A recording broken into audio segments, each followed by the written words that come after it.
There's a word called disgruntled, and it does mean angry or dissatisfied. Not a word you often have to explain to people who work full-time for a living. They generally, at one point or another, will be disgruntled. So, comedians, of course, like to play along with language. That is a big thing we like to do. So could you be gruntled? You can. It is actually a word. It is, of course, the opposite of disgruntled. It means pleased or satisfied.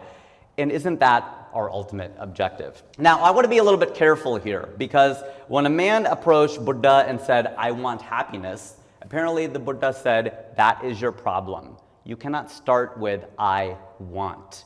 Okay, this is making it very much about ego. We're not really supposed to aim directly for happiness. It's a byproduct. But it is tough to argue that we all want to be happy. As such, a lot of the advice today might feel like a little bit of a catch-all. Be like, well, what does this have to do with happiness? It's all leading in that direction. So, with all due respect to the hurricanes that have just gone through, okay, they've caused a lot of damage down in Florida, throughout the South.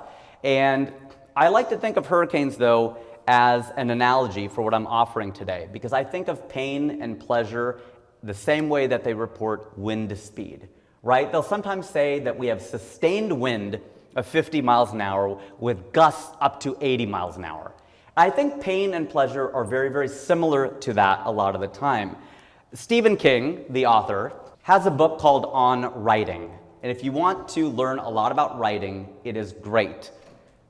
Even if you're a technical writer, it's mostly about creative writing. I think it's very helpful. And he says there are 4 kinds of writers. There are bad writers. Then there are competent, then there are good, and then there are great.